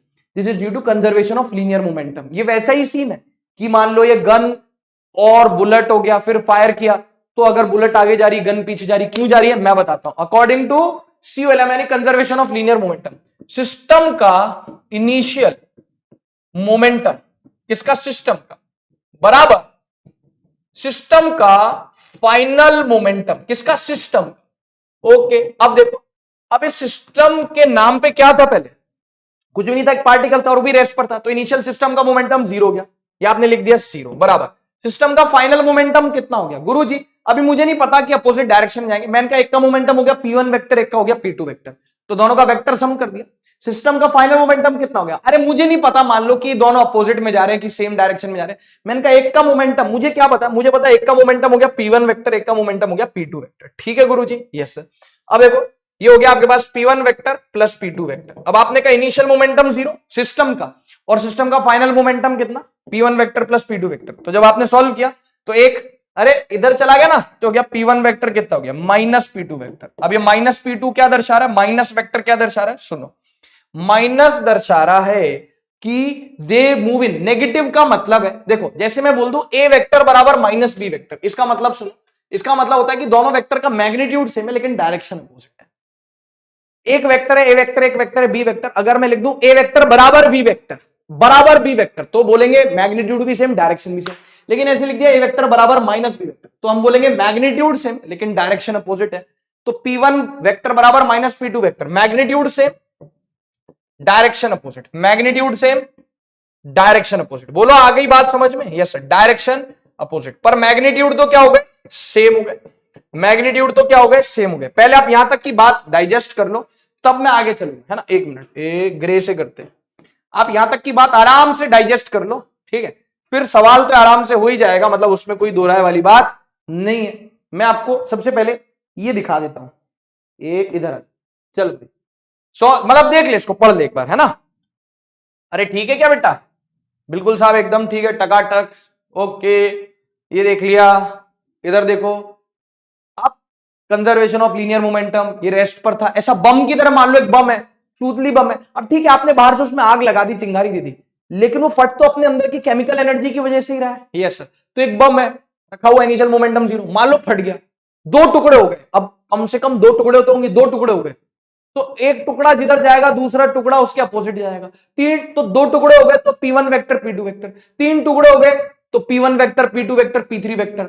तो जैसे यहां पे P1 वेक्टर आ गया, एक टुकड़े का मोमेंटम, एक वेक्टर का मतलब एक टुकड़े का मोमेंटम आ गया P2 वेक्टर, तीन टुकड़े होते तो P1 vector plus P2 vector plus P3 vector बराबर 0। समझ गए? यस सर, प्यारी समझ गई। P1 vector plus P2 vector, initial momentum कितना है? 0, फाइनल मोमेंटम कितना हो गया? P1 plus P2। इसकी फील आई, समझ में आया तो जरूर से बताना कि गुरुजी फील आ गई, मजा आ गया, थैंक यू गुरुजी, है ना। अरे थैंक यू मत बोला करो यार, मेरे को थैंक यू बोलोगे क्या? धन्यवाद बोला करो, है ना। तो इनिशियल मोमेंटम ऑफ सिस्टम बराबर final momentum of system, initial हो गया 0, रेस्ट पे रखा था, फाइनल कितना हो गया? Vector sum P1 vector plus P2 vector, ये इधर चला गया, P1 वेक्टर बराबर माइनस P2 वेक्टर, इसका मतलब मैग्नीट्यूड सेम है, डायरेक्शन अपोजिट। अब काम की बात, अब सवाल पे आते हैं। हेलो अंकल नमस्ते, चलो काम की बात पे आते हैं। अब इधर देखो, λ1 बाय λ2 निकालना है। अरे λ1 और λ2 क्या है? अरे λ1 हो गया इसका डी ब्रोगली वेवलेंथ, λ2 हो गया इसका डी ब्रोगली वेवलेंथ। तो यार बेटा इधर देखो, अब सॉल्यूशन, अब सवाल का सॉल्यूशन देखो। अभी तक तो 11th का कंसेप्ट पढ़ रहे थे, तो λ1 क्या हो गया? h by P1। हाँ, अरे लैम्डा क्या होता है? h बाय P होता है ना, और λ2 क्या हो गया? h bye P2। जी गुरु जी, अब आप ले लो इनका रेशियो, इनका क्या ले लो? रेशियो ले लो, तो रेशियो ले लो। अरे हो गया λ1 क्या हो गया? h बाय P1, λ2 क्या हो गया? h बाय P2, रेशियो ले लो, तो λ1 बाय λ2 कितना हो गया? हाँ गुरुजी, ये जो नीचे है ये ऊपर जाएगा, h बाय P1 है, ये ऊपर जाएगा तो उल्टा पुल्टा हो जाएगा, P2 बाय h हो जाएगा। यस सर, लेकिन गुरुजी हो गया P2 बाय P1, और P2 और P1 के मैग्नीट्यूड तो सेम है, डायरेक्शन में तो अपोजिट है यार। वेवलेंथ का रेशियो क्या हो गया? λ1 बाय λ2, P2 बाय P1। अब इनके साला मैग्नीट्यूड तो सेम, तो खच खच चल हट, अरे खट खट चल हट, कट गए कि नहीं? मैग्नीट्यूड सेम है, तो कितना आ गया? 1:1। तो मेरे प्यारे बच्चों λ1 बाय λ2 कितना आ गया? देखो वो आ गया 1:1। क्यों? क्योंकि भाई मैग्नीट्यूड सेम है, डायरेक्शन अपोजिट है। मुझे लैम्डा में साइन लेके मैं क्या करूंगा? मैग्नीट्यूड से मतलब दोनों के मैग्नीट्यूड सेम है, कट गया, आंसर आ गया। कितना आ गया?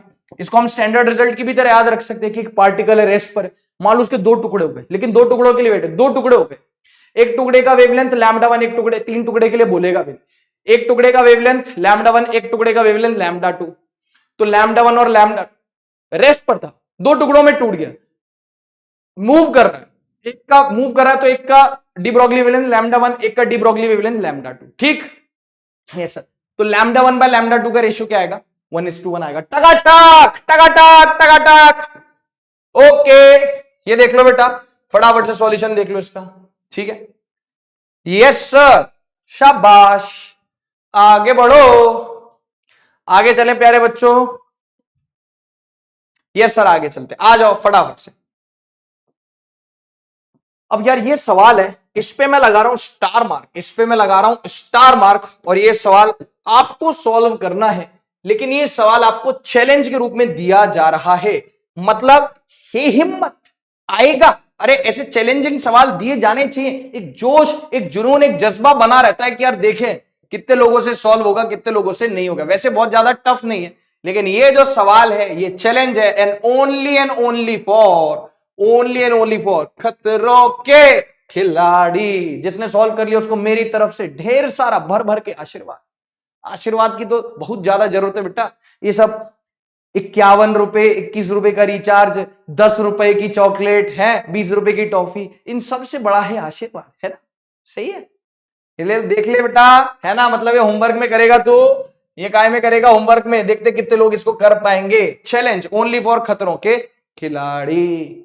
चलो भाई आगे चलते, फटाफट से इसका खात्मा करते हैं मैटर वेव का। बस इसका एक छोटा सा ये बचा है, प्रॉपर्टीज ऑफ मैटर वेव, निपटा देते हैं इसको, ठीक है?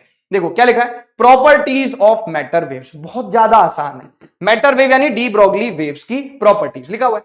Matter waves are related to moving particles and independent of charge of particle.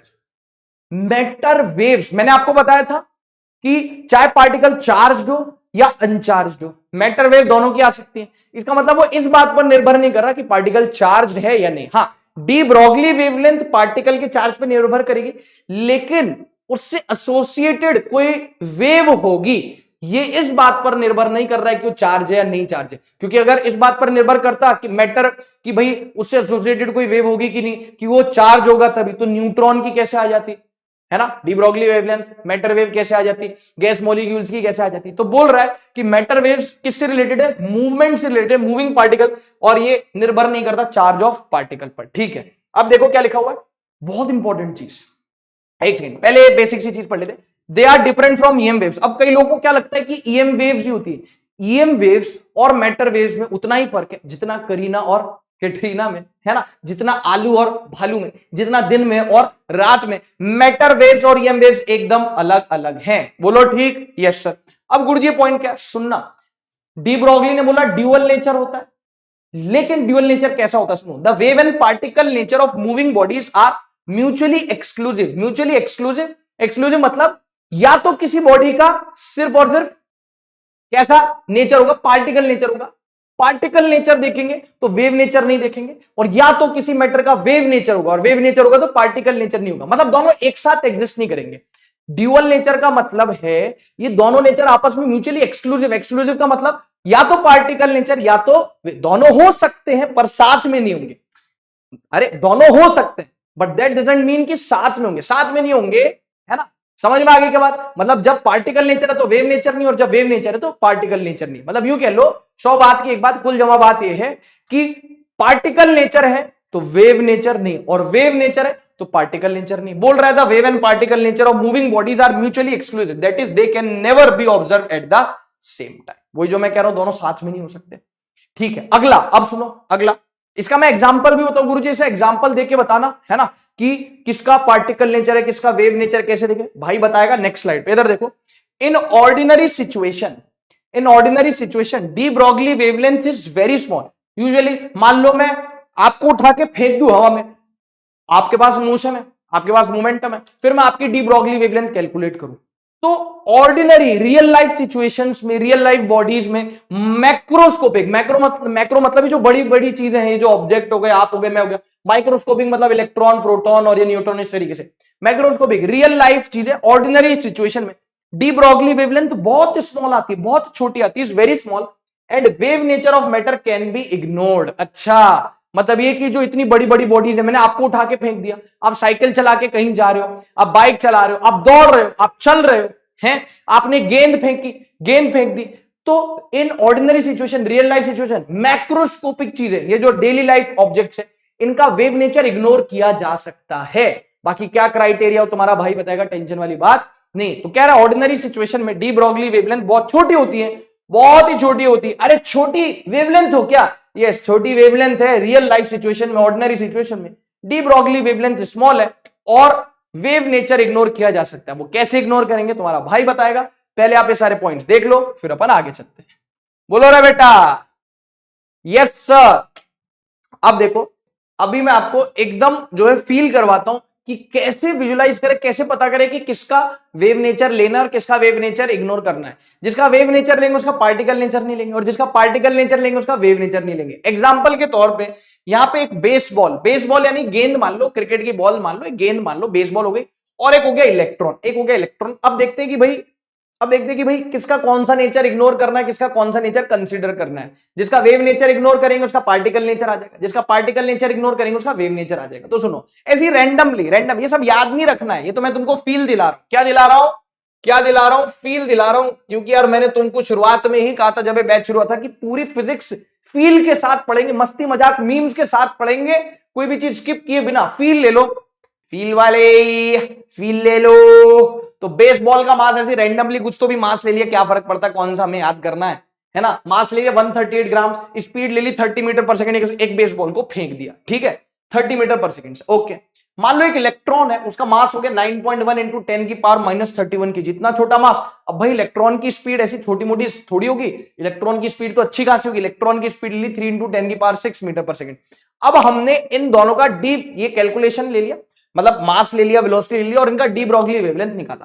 तो इसका जो डी ब्रॉगली वेवलेंथ है किसका, बेसबॉल का, क्या होता है फॉर्मूला, h/mv। चार्ज तो है नहीं तो क्या लगाएंगे, h/p, h/mv। h का वैल्यू पुट किया, मास पुट किया, किलोग्राम में कन्वर्ट किया, वेलोसिटी पुट किया, तो हमारे पास जो डी ब्रॉगली वेवलेंथ आया वो कितना आया, 1.6 इंटू 10 की पावर -34 मीटर। सुनना कितना आया डी ब्रॉगली वेवलेंथ, 1.6 इंटू 10 की पावर -34 मीटर। यस सर, इसको यहीं छोड़ो, ये रिजल्ट बाद में देंगे, पहले देख लो आ गया।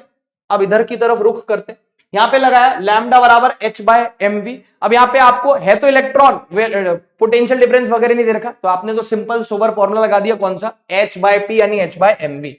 h पुट किया, मास पुट किया, v पुट किया, h पुट किया, मास पुट किया, v पुट किया, तो आपके पास जो डी ब्रॉगली वेवलेंथ आया वो कितना है, 2.42 इंटू 10 की पावर -9 मीटर। अब सुनो, अब सुनना बहुत ध्यान से कि इलेक्ट्रॉन की जो डी ब्रॉगली वेवलेंथ आई है वो किस ऑर्डर के, 10 की पावर -9 मीटर। तो इसका जो साइज है वो भी इसी ऑर्डर का होगा ना, इसके आसपास का होगा, 10 की पावर -9 मीटर। क्योंकि इलेक्ट्रॉन की वेवलेंथ जितनी छोटी है उसका साइज भी लागे तागे आसपास इतना ही होगा। यस सर, तो लिखा हुआ है for microscopic particles. Microscopic particles के लिए आप वेव नेचर लोगे, क्यों, क्योंकि इसकी जो डी ब्रॉगली वेवलेंथ है और इसका जो साइज है वो लागे तागे है, कंपेरेबल है, आसपास है। इसका मतलब ये की पॉइंट है कि जो पार्टिकल्स है, जैसे फॉर एग्जांपल माइक्रोस्कोपिक पार्टिकल्स, जिनका डायमेंशन यानी लंबाई चौड़ाई और जिनका डी ब्रॉगली वेवलेंथ कंपेरेबल है, आसपास है, लागे तागे है, उसके लिए आप कैसा नेचर ले लोगे, वेव नेचर।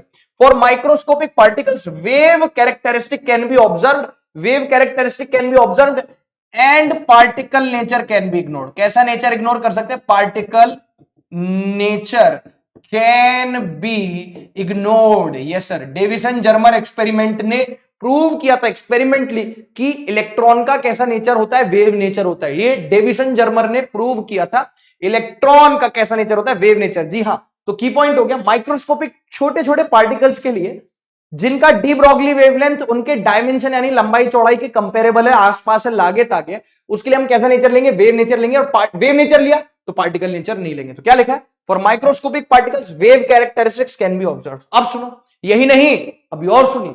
अब यार ये बेसबॉल की डी ब्रॉगली वेवलेंथ बाप रे कितनी छोटी है, की पावर -34, 0.00000000000000000000000000000। ओ भाई साहब, इतनी छोटी डी ब्रॉगली वेवलेंथ। अभी जो डी ब्रॉगली वेवलेंथ है बेसबॉल की, ये बेसबॉल की लंबाई चौड़ाई के मुकाबले बहुत ही ज्यादा छोटी है। यस सर, तो ऐसे मैक्रोस्कोपिक पार्टिकल, बड़े पार्टिकल, ऑर्डिनरी सिचुएशन में, रियल लाइफ में जो पार्टिकल्स हैं उनकी डी ब्रॉगली वेवलेंथ उनकी लंबाई चौड़ाई से बहुत ही छोटे। यस सर, तो ऐसे में मैक्रोस्कोपिक ऑब्जेक्ट्स में wave characteristics can not be observe. Wave characteristic नहीं है तो कैसा पार्टिकल कंसीडर, कैसा नेचर कंसीडर करेंगे, particle nature. And hence particle nature is considered, and hence कैसा nature, particle nature is considered. कैसा नेचर कंसीडर करते हैं भैया और बेटा, मतलब कि माइक्रोस्कोपिक पार्टिकल्स में जो वेवलेंथ है वो लागे तागे डायमेंशन के, तो वेव नेचर आ गया। और जो मैक्रोस्कोपिक पार्टिकल है उसमें वेवलेंथ जो है उसके डायमेंशन से बहुत ही ज्यादा छोटा है, तो हम यहाँ पे वेव नेचर इग्नोर करके पार्टिकल नेचर लेंगे। और यहाँ पे क्योंकि कंपेरेबल है डी ब्रॉगली वेवलेंथ और उसका डायमेंशन, तो हम यहाँ पे कौन सा नेचर लेंगे, वेव नेचर। तो यहाँ पे मैं लिख देता हूं ऐसे मैक्रोस्कोपिक पार्टिकल्स के। तो यहाँ पे एक बार आप इसको देख लो, की पॉइंट में नेक्स्ट उस पे स्लाइड पे लिख दूंगा, ठीक है, ठीक है साहब। ये देखो की पॉइंट सुन लो, टकाटक मजे की बात। की पॉइंट क्या रे, कौन सा पॉइंट, विच पॉइंट, की पॉइंट। सुनो, if wavelength is comparable, almost equal to, comparable to dimensions of moving body. Dimensions of moving body कैसा नेचर आएगा, मूविंग बॉडी लागे तागे कंपेरेबल है तो कैसा नेचर आएगा? वेव नेचर आएगा। और पार्टिकल नेचर नहीं आएगा। कैसा नेचर आएगा? वेव नेचर आएगा। बोलो हाँ या ना? Yes sir. इफ वेवलेंथ जो है वो बहुत ज्यादा छोटी हो जाएगी, डायमेंशंस ऑफ मूविंग बॉडी के, किसके? डायमेंशंस ऑफ मूविंग बॉडी के बहुत ज्यादा से छोटी हो जाएगी, तो हम कैसा नेचर बोलेंगे? Particle nature. ये हो गया रे की पॉइंट। अब यहां पे ऊपर वेव नेचर आया तो कौन सा नेचर नहीं है? पार्टिकल नेचर नहीं है। और नीचे पार्टिकल नेचर आया तो वेव नेचर नहीं आया, क्योंकि म्यूचुअली एक्सक्लूसिव होते हैं। आशा करता हूं कि आपको एकदम टकाटक समझ में आ गया होगा। ये देख लो क्या लिखा हुआ है, की पॉइंट। इफ वेवलेंथ इज लागे तागे ऑलमोस्ट कंपेरेबल, लगभग लगभग बराबर to dimension of moving body, wave nature आएगा। जैसे माइक्रोस्कोपिक बॉडीज के लिए, माइक्रोस्कोपिक पार्टिकल्स के लिए, बोलो यस सर। और रियल लाइफ में मैक्रोस्कोपिक बॉडीज के लिए, जहां पे डी ब्रॉगली वेवलेंथ, कौन सी वेवलेंथ है? De Broglie wavelength. कौन सी वेवलेंथ है? De Broglie wavelength is very less than dimensions of moving body, तो पार्टिकल नेचर आएगा। जैसा कि किसके लिए हुआ था? मैक्रोस्कोपिक बॉडीज के लिए। किसके लिए? आशा करता हूं कि बेटा आपको समझ में आ गया होगा, मैक्रोस्कोपिक बॉडीज के लिए। अच्छा, जब वेव नेचर आएगा तो पार्टिकल नहीं आएगा, और जब पार्टिकल आएगा तो वेव नहीं आएगा। मतलब वेव नेचर कंसिडर करोगे तो पार्टिकल नेचर इग्नोर, और जब पार्टिकल नेचर कंसिडर करोगे तो वेव नेचर इग्नोर। ठीक है जी गुरुजी, चलो फटाफट से ये सवाल सॉल्व कर दो टकाटक। Yes, which of the following is true about de Broglie waves associated with matter? क्या आएगा बेटा इसका आंसर? देख लो क्या आएगा बेटा इसका आंसर, जल्दी बताओ। गुरुजी ऑप्शन है when wavelength is very very less as compare to dimension of object. हाँ, जैसा मैक्रोस्कोपिक बॉडीज में होता है, वेव और बिहेवियर होता है। गलत बात कर रहे हैं, एकदम नाजायज बात कर रहे हैं। जब वेवलेंथ बहुत छोटी होती है, वेवलेंथ जैसे मैक्रोस्कोपिक बॉडीज में, तो पार्टिकल नेचर कंसीडर करते हैं। यस सर, जैसे अभी किया था ना, जब वेवलेंथ बहुत छोटी होती है तो पार्टिकल नेचर आता है। यस सर, तो पहला स्टेटमेंट गलत हो गया। When wavelength is comparable to the dimensions of object, then wave behavior also. Yes, जब वेवलेंथ कंपेरेबल होती, लागे तागे होती है, जैसे माइक्रोस्कोपिक पार्टिकल्स के लिए, किसके? उसके डायमेंशन से, लंबाई चौड़ाई, तो कैसा बिहेवियर आता है? Wave behaviour. देख लो ना, जब ये आसपास है लागे तागे तो कैसा बिहेवियर आ रहा है? वेव नेचर आ रहा है। और जब डी ब्रॉगली वेवलेंथ बहुत छोटी तो कैसा नेचर आ रहा है रे बेटा? Particle nature. यस, ये तो सही हो गया। डी ब्रॉगली वेव और EM wave electromagnetic in nature, नहीं, एकदम अलग है। डी ब्रॉगली वेव और लॉन्गिट्यूडनल वेव, ये लॉन्गिट्यूडनल ट्रांसवर्स वगैरह कुछ नहीं है भाई, कोई क्लासिफिकेशन नहीं है इसका, कोई कंपैरिजन नहीं लॉन्गिट्यूडनल और ईएम वेव से और ट्रांसवर्स, ये एकदम ही डिफरेंट है, एकदम अलग प्रकार की वेव है। The waves which are associated with the moving body, है ना, जिसको हम मैटर वेव बोलते हैं, डी ब्रॉगली वेव बोलते हैं। तो सेकंड सही हो गया। हाँ तो भाई ये बढ़िया सा सवाल अपना हो गया। और प्यारे बच्चों, मैटर वेव्स यहां हुआ खत्म, तो मैटर वेव्स का मैटर कर दिया क्लोज, मैटर खत्म हो गया भैया, है ना, खत्म हो गया भैया मैटर। तो अब यार बेटा आज के लेक्चर को इतना ही अपन, है ना, शॉर्ट एंड स्वीट रखते हैं, हल्का फुल्का लेक्चर, क्योंकि भारी भरकम तो किताबें भी हैं। तो नेक्स्ट लेक्चर का अपना टारगेट है फोटो इलेक्ट्रिक इफेक्ट, पूरा एक लेक्चर में खत्म कर देंगे अलॉन्ग विद क्वेश्चन प्रैक्टिस। बोलो ठीक है? Yes sir. तो प्यारे बच्चों मिल रहे हैं हम नेक्स्ट लेक्चर में, ठीक है, मिल रहे हैं हम भाई नेक्स्ट लेक्चर में, पढ़ेंगे photo electric effect. Thank you यार बेटा।